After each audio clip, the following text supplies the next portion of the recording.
તો સાવરકુંડલામાં શહેર ભાજપના મહામંત્રી રાજુ નાગરેચા અને વેપારી સહિતના લોકો પર હુમલો થવાની ઘટના સામે આવી છે, જેમાં લોહાણા મહાજન સમાજની વાડી પાસે કેબિન હટાવવાનું કહેતા અજાણ્યા લોકોએ હુમલો કર્યો હોવાનું સામે આવ્યું છે।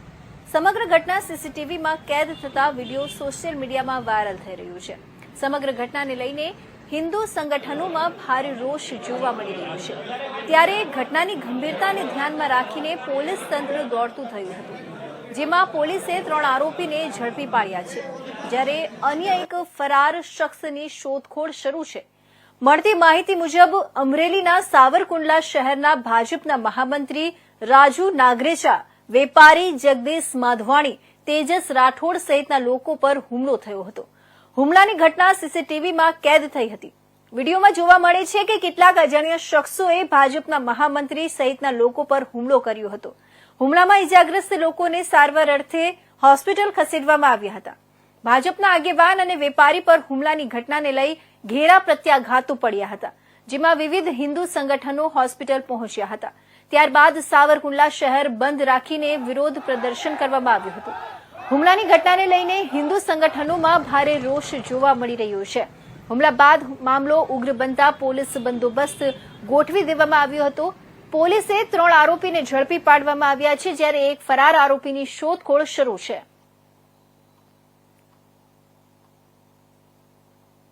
સાવરકુંડલામાં આજે વેપારીઓ ઉપર, એમની સાથે ભારતીય જનતા પાર્ટીના આગેવાન ઉપર કેટલાક લોકોએ ખૂની પ્રકારનો હુમલો કર્યો છે।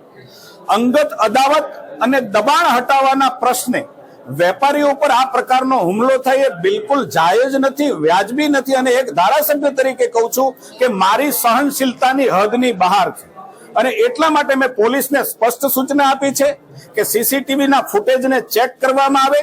કેટલાક તથાકથિત લોકો વારાઘડિયા આવા નાના છબકલા કરી અને પોલીસ સ્ટેશનનો કબજો લઈ અને પોલીસને સમજાવી અને આવા ગુનાઓ છે એને વેરવિખેર કરવાના પ્રયાસો કરે છે। મેં પોલીસ સાથે સ્પષ્ટ શબ્દોમાં વાત કરી છે કે આવા પોલીસ સ્ટેશનને કબજો લેનારા લોકોને પણ ઓળખી પાડવા જોઈએ, અને ક્યાંક પોલીસ આ બાબતની અંદર કાચી પડતી હોય તો એસપી કક્ષાએ કે ડીઆઈજી કક્ષાએથી વધારાની ફોર્સ મંગાવી અને નાવલી અને વેપારીની અંદર વધારાનો બંદોબસ્ત અને વધારાનું પેટ્રોલિંગ તાત્કાલિક શરૂ કરવું જોઈએ। સાવરકુંડલાની અંદર કોઈ પણ પ્રકારની કાયદો અને વ્યવસ્થાની પરિસ્થિતિ બગડશે તો એની જવાબદાર માત્ર ને માત્ર પોલીસ રહેશે। ઘણા સમયથી આ ત્રીજો હુમલો છે ભાજપના નેતા ઉપર, આપ શું કહેવા? મેં કહ્યું, પહેલા સંઘના અમારા આગેવાન ઉપર હુમલો થયો છે, ફરીથી ભારતીય જનતા પાર્ટીના આગેવાન અને વેપારી પર હુમલો થયો છે। ગઈકાલે મેં કહ્યું હતું કે શાક બજારની અંદર પણ કોઈ દુકાનની અંદર જઈને ધમકી આપી આવ્યું છે। હું બહુ સ્પષ્ટપણે સાવરકુંડલાના વેપારીઓને કહું છું કે કોઈથી ગભરાવાની જરૂર નથી। આવી કોઈ ઘટના બને અમને કહો, પોલીસને તાત્કાલિક એફઆઈઆર કરવા માટેની હિંમત દાખવો। આવા કોઈ તત્વોથી ડરવાની પણ જરૂર નથી। ધારાસભ્ય તરીકે તમારી ઢાલ થઈને હું બેઠો છું અને પોલીસને પણ છૂટ આપું છું કે કાયદા પ્રમાણે જે પણ કાર્યવાહી કરવી પડે તમને બધાને છૂટ।